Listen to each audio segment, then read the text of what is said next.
Maintenant, nous allons travailler the star on the bar. Je te montre la figure, je te l'explique après.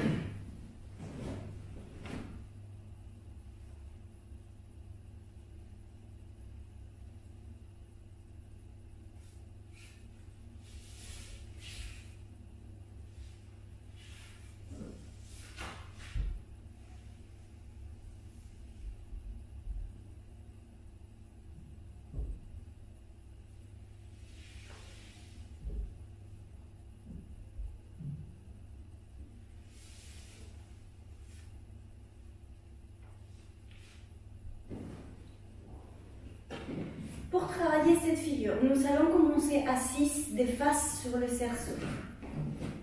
Là, on vient s'asseoir.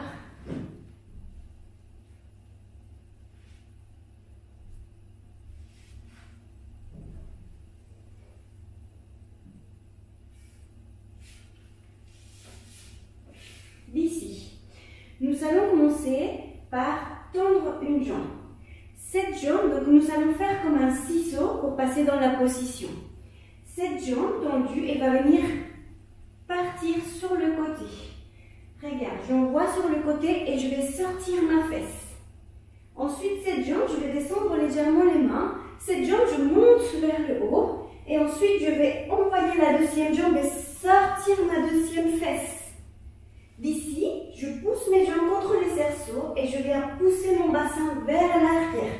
Donc attention, il faut que le bassin soit bien derrière. Il faut que le cerceau se retrouve ici au niveau sur le bas du dos. Il ne faut pas qu'il soit à mi-fesse.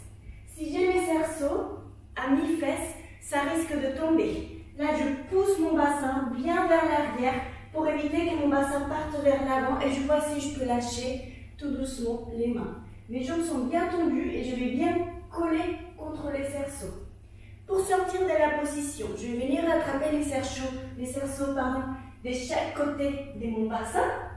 D'ici, je laisse glisser mon bassin, je passe vers l'avant et je me retrouve dans un bird nest. Dès là, j'arrondis le dos, je rentre la tête. Je viens crocheter mes genoux et je vais pouvoir descendre. Donc, un point d'attention sur cette figure. Il faut que le cerceau se retrouve vraiment ici, sur mon bas de dos. Il ne faut jamais qu'il soit sur mes fesses, à la moitié de ma fesse, parce que là, ça peut glisser. Il faut vraiment que le cerceau soit très haut. Si jamais tu as mal, tu peux mettre un body ou quelque chose qui te protège un tout petit peu le bas de dos. Donc, dès là, il faut vraiment pousser les bassins vers l'arrière.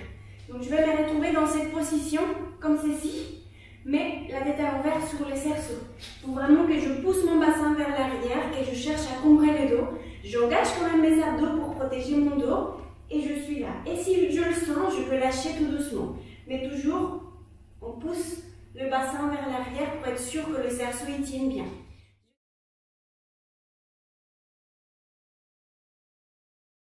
Si tu n'arrives pas à faire ton ciseau avec les jambes, pour passer dans cette position comme je te le montrais tout à l'heure, tu peux aussi faire comme les autres figures qu'on a vues, où on va marcher, avancer le bassin, pour du coup se retrouver dans cette position. Je te montre. On va venir s'asseoir sur le cerceau. Dès là, je pourrais commencer par marcher. Au lieu de faire mes ciseaux avec mes jambes, je marche. Je commence à descendre les mains et je commence à venir me coucher. Je marche, je sors tout doucement, jusqu'à ce que je retrouve le bas de mon dos. Une fois que j'ai trouvé le bas de mon dos, je viens placer les jambes ici écartées, je pousse mon bassin vers l'arrière, le cerceau il doit être bien sur le bas du dos et je vois si je peux lâcher. Puis pour descendre, tu peux descendre dans un bird nest comme on l'a vu tout à l'heure, ou alors tu peux très bien passer aussi par le bas de balance spin-up comme on a vu. Et de là, la jambe sur le côté et on se retrouve dans un lion dans l'arbre. Donc tu as aussi cette possibilité-là. Et ça, tu pourrais le faire dans un joli combo. Je te laisse essayer, c'est parti?